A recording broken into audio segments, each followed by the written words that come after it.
បាទមានសួរបងប្អូនបាទថ្ងៃនេះទី10បាទខែ3ឆ្នាំ2025នេះជាទិដ្ឋភាពក្តាប់ចន្ទីពូជថ្មីហើយ24បាទនេះហើយវាក្តាប់យ៉ាងហ្នឹងវាចកោមអញ្ចឹងបងប្អូនណានេះវាចកោមមានតិចមានច្រើនមានខូចខ្លះអញ្ចឹងដែរបាទរូបរាងវាអញ្ចឹងបាទហើយនេះខ្ញុំដាំធ្វើជាច្បារពូជទេខ្ញុំដាំកាលពីថ្ងៃទី8ខែ8 2022អញ្ចឹងតានបាន3ខួបទេបងប្អូនហើយវាមានលទ្ធភាពកាន់ក្តាប់ដល់អញ្ចឹងបាទអញ្ចឹងវាសម្បូរការធ្វើភេទមកចកោមនេះច្រើនក្របណាស់បាទនេះបងប្អូនមើលបាទអញ្ចឹងលទ្ធភាពកាន់ក្តាប់វាល្អណាស់ពូជនេះបាទហើយយើងមិនចាំបាច់ជំរុះជំរុញបជាបច្ចេញទេបងប្អូនណានេះមិនចាំបាច់បាញ់ជំរុះជំរុញបជាបច្ចេញទេ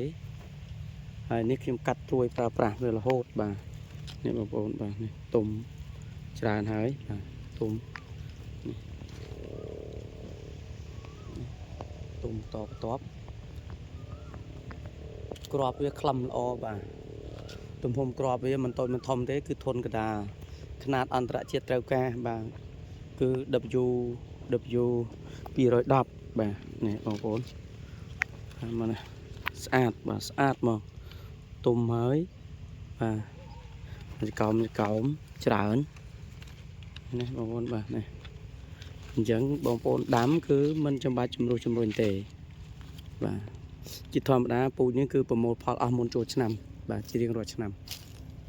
នេះកោមប៉ុណ្ណឹងក៏មានដែរបាទតិចច្រើនគឺមានបន្តនេះបងប្អូនបាទហើយអាការនេះគឺត្រូវការបាញ់ប្រឆេះចោលដោយសារត្រូវការយកត្រួយបាទអត់យកក្តាប់ទៀតទេបាទវគ្គនេះយកតែប៉ុណ្្នឹងទេនេះបងប្អូនមើលកាន់បាទហើយតំបន់នេះសម្មើខ្លាំងណាស់បាទសម្មើខ្លាំងណាស់ធ្វើឲ្យកខុញក្របអស់បងប្អូនបាទចកោមដល់នោះបាទអញ្ចឹងពូជហៃ24គឺពិតជាងាយស្រួលក្នុងការដាំមែនបាទវាមិនលំបាកទេបងប្អូនណានេះមើលមកចកោមមិនតិចទេបងប្អូនណាបាទនេះมันจะកោមហើយក្របច្រើនពេកបាទតបបងប្អូនបាទក្របឡើងស្អាតខ្លឹមហ្មងបាទនេះ4-5គ្រាប់ចេះល្អបាទខ្លះវាច្រើនជ្រុលនេះប៉ុណ្ណេះស្អាតបងប្អូនបាទស្អាតទុំមួយចំនួនហើយបាទរើសបានមួយចំនួននេះកុំពឹសពេញហ្នឹងបាទអញ្ចឹងសម្រាប់បងប្អូនដែលចង់ដាំចន្ទីដោយមិនច្បាច់ជំរុះជំរុញដោយសារស្ថានភាពដីរបស់បងប្អូនវាប្រឈមមុខនឹងស្ងួតលឿនខ្សោះទឹកលឿនគឺបងប្អូនដាំពូជហែង24មិនខុសទេបាទហើយភាគរយសាច់ក៏មិនទាបទេបាទគឺ28 ទៅ 31នេះគឺជាស្តង់ដារមួយដែលអន្តរជាតិត្រូវការបាទហើយទឹមហ្នឹងគឺទាំងកសិករក៏គាត់ស្រួលដែរដាំហើយយើងបានផលលឿនបាទត្រឹមតែ16ខែទៅ18ខែយើងបានផលហើយតាក់ទងជាមួយនឹងផលទៀតសោតវាល្មមកាន់ផ្លែទេបាទពូជនេះហើយមិនដែលឃើញថាឆ្នាំណាអត់ទេដោយសារវាប្រើពេលប្រហែលជា20ថ្ងៃទៅ1ខែបាទទើបរីកផ្កាអស់អញ្ចឹងมันប្រឈមមុខខ្លាំងជាមួយនឹងអាកាសធាតុពេកទេទោះជាកលៈទេសៈណាក៏ដោយក៏នៅតែបានផលជាបន្តបាទនេះដូចវគ្គមុនក្រៀមអស់ហើយបាទនេះតែរួចម្សាយអានេះទៅវគ្គនេះភាសាយើងកាត់ត្រួយបន្តនេះក្របស្អាតបងប្អូនណាបាទប៉ោងរស្មើល្អបាទហើយក្លឹមបាទក្របវាក្លឹមនេះចកោមច្រើនតបហើយដើមតូចនៅឡើយបាទដើមតូចនៅឡើយទេបងប្អូន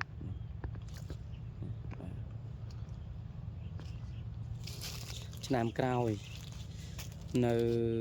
ថ្ងៃ8ខែ8 2025ទើបបាន3ខួបបាទអញ្ចឹងអានេះទើបបាន2ខួបជាងនេះបងប្អូនបាទ ក្របវាស្អាតណាស់បាទអនាគតទៅពូជនេះពិតជាបានចូលរួមចំណែកជាមួយបងប្អូនជាកសិករយើងបាទក្នុងមធ្យោបាយរលួយពីដីនឹងហើយបាទច្រើនស្កេស្កាហើយអាហ្នឹងរើសវគ្គមុនអស់ច្រើនហើយបាទហើយខ្ញុំដាំនេះមុនដំបូងគឺ2 ម៉ែត្រ 4 ជ្រុងក្រោយមកក៏កាត់មួយចេញទៅនៅសារ2 ម៉ែត្រ 4 2 ម៉ែត្រគុណ4បន្ទាប់មកទៀតបន្ទាប់ពីបេះផលម្សានេះទៅខ្ញុំនឹងកាត់ទុក8 4ជ្រុងហើយខ្ញុំនឹងថែឲ្យបានសមគួរដើម្បីបង្ហាញជូនបងប្អូនថាតើនៅពេលដែលយើងដាំអាយុកាល3ឆ្នាំឬក៏3ខួបតើយើងនឹងបានផលប្រហែលជាប្រមាណហើយខ្ញុំដាំនេះលើដីល្បាយខ្សាច់បងប្អូនណាបាទហើយដូចខ្ញុំបានជម្រាបចឹងខ្ញុំដាំនេះគឺมันមានបំណងយកផលអីទេបាទគឺច្បារពូជដាំធ្វើជាច្បារពូជបាទអញ្ចឹងហើយកាត់ត្រួយយកទៅរហូតបាទហើយដល់ឃើញផ្លែឃើញអីហើយក៏មិនដឹងកាត់មិនទៀតផ្អាកកាត់យកផ្លែម្សាសិនឥឡូវអាផ្កាវគ្គក្រោយនេះគឺអត់យកទេបាទបាញ់ប្រឆេះចោលទៅហ្នឹងហើយថែតែអាធំនឹងឲ្យតែកុំឲ្យតែតកៅស៊ីទៅបាទបងប្អូនបាទមិនកោមមកកាត់រហូតបាទនេះបើស្មៅវិញបងប្អូនណាស៊ីឡើងខ្មៅកងេះអស់ហើយខ្មៅស្មៅស៊ីដល់វានៅចិត្តតំបន់ស្វាយកែលមៀតបងប្អូនហើយយើងមិនមានពេលណាទៅថែទាំឲ្យពេញលេញអីទេបាទតែខ្ញុំជាអ្នកមានការងារមកមានញឹកបាទអញ្ចឹងហើយមិនសូវជាមានការថែទាំអីទេហើយទុំឡើងធ្លាក់រៀលហើយតើនឹងបានរើសផងបងប្អូនបាទនេះបងប្អូនកាន់មកច្រើនណាបាទអញ្ចឹងទេសម្រាប់ពូជ24នេះបងប្អូនមិនបាច់បារម្ភថាខ្លាចដាំទៅវាមិនបានផលមិនបានផ្លែអីទេបាទដោយសារខ្ញុំបានតាមវាយូរហើយបើបងប្អូនចង់ឃើញមេបាដំបូងបាទគឺនៅក្នុង YouTube បងប្អូនដាក់ថាសៀងហៃទៅជាអក្សរអង់គ្លេសហើយបើកវងចកហៃ24អញ្ចឹងបងប្អូននឹងឃើញបាទហើយមេបាវាអាយុ12 13ឆ្នាំឡើងហ្នឹងគឺបានទិន្នផលចន្លោះពី70ទៅ80គីឡូសោះដោយសារតែយើងបានតាមដានមេបាដែលអាយុកាលធំហើយបានផលច្រើនយ៉ាងនេះបានយើងបន្សុទ្ធបន្តបន្ទាប់បាទយើងចាប់ដើមបន្សុទ្ធវាបន្តបន្ទាប់រហូតដល់คล้ายជារូបរាងច្បារពូជយ៉ាងនេះណាដូចបងប្អូនបានឃើញនេះដើមដាំញឹកបាទទុំកន្លែងណាក៏មានដែរបងប្អូនហើយនេះមុននេះផ្លែឡើងស្កាស់ហើយដើមទៅប៉ុណ្ណឹងយកពេញហ្នឹងទៅហើយបាទនេះបងប្អូនបាទអញ្ចឹងទេសម្រាប់ពូជមួយនេះគឺពិតជាអាចដាំដុះបាទនៅតាមបណ្ដាខេត្តបានបាទហើយទីតាំងរបស់ខ្ញុំនេះគឺនៅភូមិស្វាយកំបិតបាទឃុំសេដាស្រុកដំណើរខេត្តត្បូងឃ្មុំនៅតាមបណ្ដោយផ្លូវជាតិលេខ73ចន្លោះគោលគីឡូលេខ34និង35បាទបងប្អូនចង់មកមើលច្បារពូជអាចអញ្ជើញមកមើលបានណាហើយបងប្អូនចង់បានព័ត៌មានបន្ថែមបងប្អូនអាចតាក់ទងតាមរយៈលេខទូរស័ព្ទ088 756 9បាទបងប្អូនទុំមកឡើងច្រើនបាទខ្លះទុំឡើងខ្លាំងដែរហើយជួសរាយពេលពេញហ្នឹងបងប្អូនបាទនេះ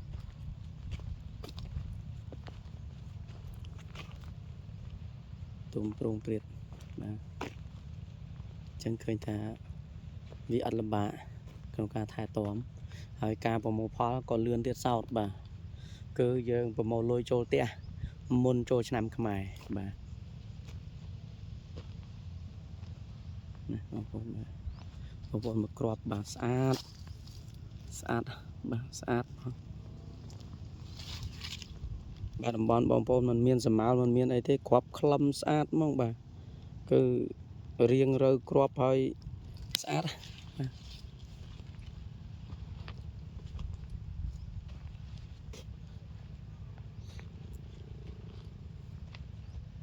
នេះហើបត្រួយមកខ្លះទៀតដែរបាទយើងត្រូវការត្រួយហើយសូមបញ្ជាក់ដែរពូជនេះជាទូទៅបើតាមអ្វីដែលបានតាមដានច្រើនឆ្នាំរហូតមកហ្នឹងទាំងមេបាទាំងច្បារពូជនេះ ក្រោយពេលប្រមូលផលជាពិសេសមេបាអាយុកាលយូរយើងអាចនិយាយមេបា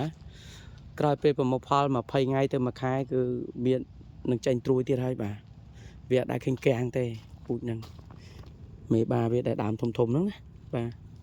ហើយសូមបញ្ជាក់ដែរពូជនេះធ្វើត្បិតតែ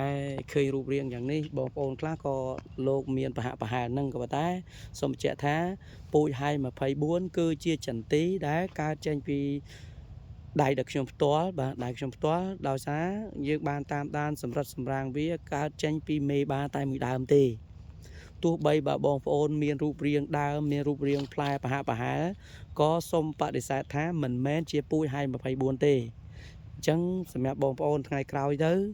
ប្រសិនបើមានអតិជនណាឬក៏មានបងប្អូនណាគាត់មានការអះអាងយ៉ាងនេះយ៉ាងនោះអាហ្នឹងគឺសម្រាប់ពូជហៃ24នេះគឺយើងមានមេបាតែមួយដើមទេណាបាទជៀសវាងបងប្អូនឃើញប្រហាក់ប្រហែលឬក៏បងប្អូន